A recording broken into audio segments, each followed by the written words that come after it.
Assalamualaikum warahmatullahi wabarakatuh. Perkenalkan, nama saya Muflihatun Miswah. Di sini saya sebagai mahasiswi program studi Guru Madrasah Ibtidaiyah Fakultas Ilmu Tarbiyah dan Keguruan UIN Sunan Kalijaga, Yogyakarta. Alhamdulillah, di kesempatan kali ini saya akan memaparkan hasil kerja saya, yaitu berupa resensi buku fikih yang mana berjudul Kartu Kredit Syariah yang dikarang oleh Lucky Nugroho LC. Resensi ini dibuat untuk memenuhi tugas akhir pada mata kuliah fikih dan usul fikih yang diampu oleh Dr. Nasiruddin MPD.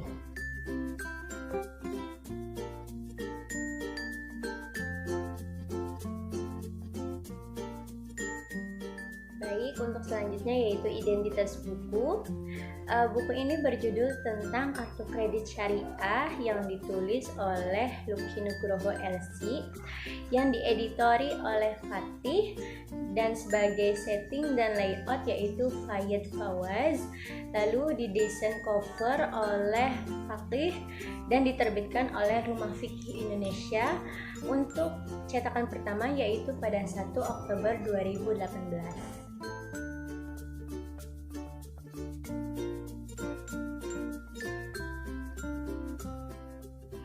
Selanjutnya yaitu biografi penulis. Buku ini ditulis oleh Lucky Nugroho LC. Beliau adalah salah satu asatir di Rumah Fikih Indonesia. Rumah Fikih Indonesia ini adalah sebuah institusi nirlaba yang mana bertujuan untuk menghasilkan kader-kader ulama di masa mendatang dengan misi mengkaji ilmu fikih perbandingan yang original, mendalam, serta seimbang antara mazhab-mazhab yang ada. Selain itu, penulis juga menghadiri undangan kajian dari berbagai majelis taklim, baik di masjid, perkantoran, ataupun perumahan di Jakarta dan sekitarnya.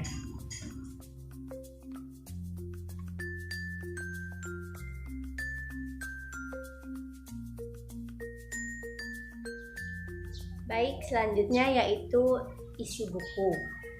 Dalam buku ini terdapat 4 bab, yang mana pertama adalah pendahuluan, lalu yang kedua adalah definisi, dan yang ketiga adalah skema atau praktik kartu kredit, dan yang terakhir adalah hukum kartu kredit. Yang pertama yaitu pendahuluan. Di dalam buku ini, pendahuluan berupa kata pengantar dari sang penulis. Kemudian yang kedua ada definisi.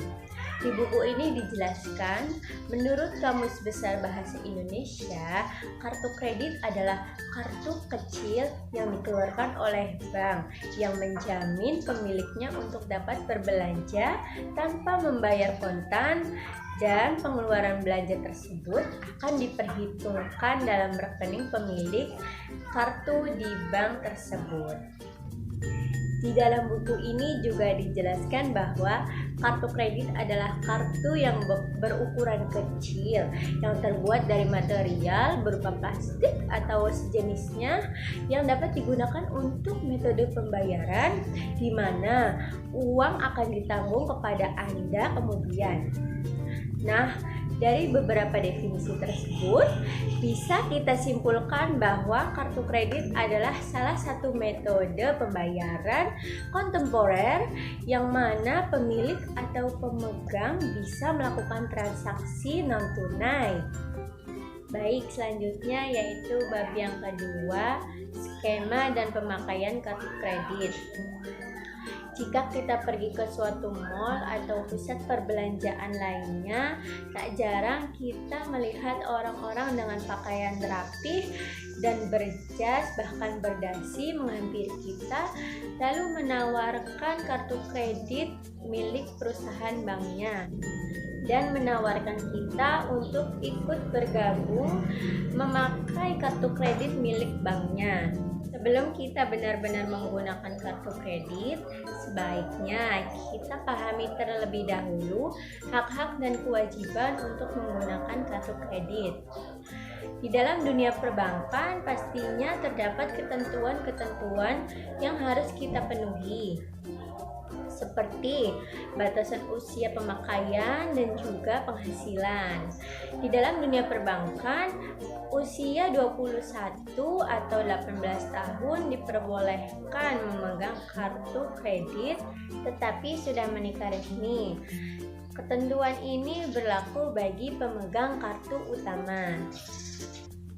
Sebagai penerbit kartu kredit, wajib juga menaati aturan-aturan yang berlaku, baik itu berupa hak maupun kewajiban.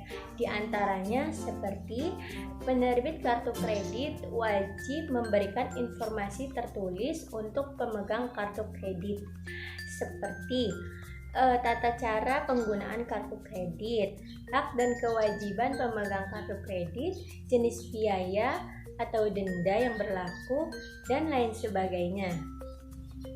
Baik, selanjutnya bab yang terakhir yaitu hukum kartu kredit. Untuk mengetahui status hukum kartu kredit, penulis di sini melampirkan keputusan fatwa MUI selaku badan yang memiliki otoritas untuk mengawasi praktik lembaga keuangan syariah ataupun produk-produk yang lainnya. Berikut adalah keputusan fatwanya.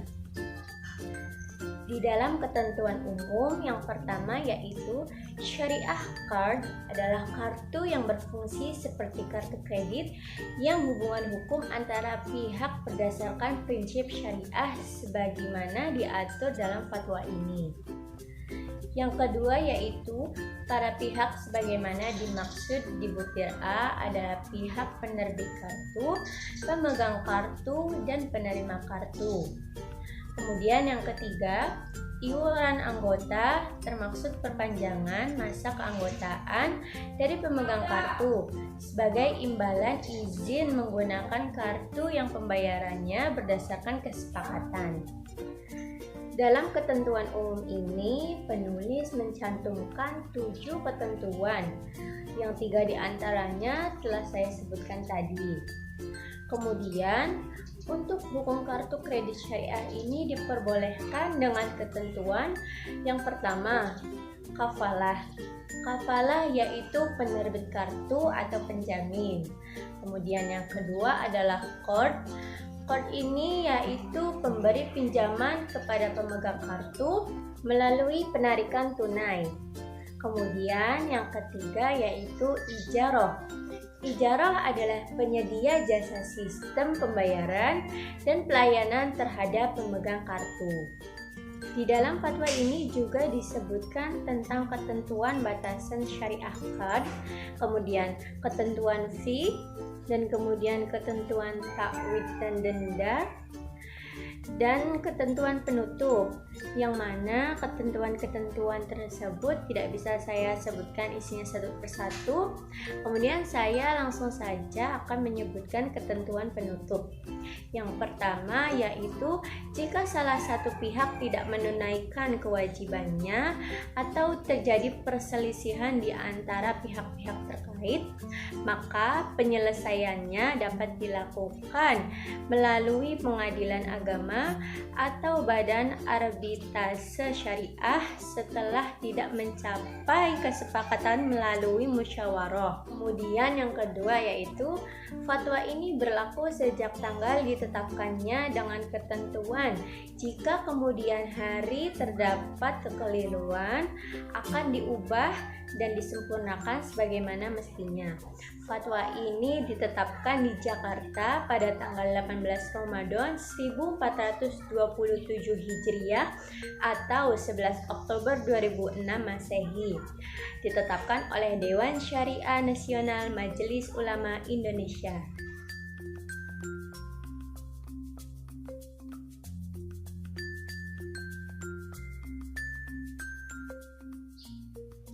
Kemudian yaitu kekurangan buku. Di dalam buku ini terdapat 2 kekurangan. Yang pertama yaitu tidak mencantumkan daftar pustaka, dan yang kedua tidak mencantumkan sumber referensi.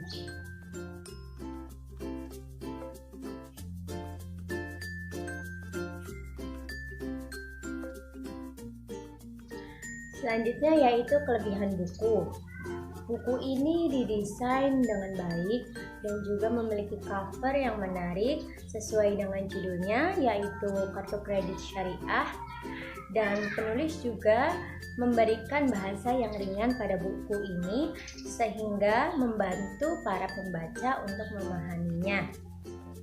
Kemudian pada buku ini juga terdapat dalil-dalil yang terperinci dan terpercaya.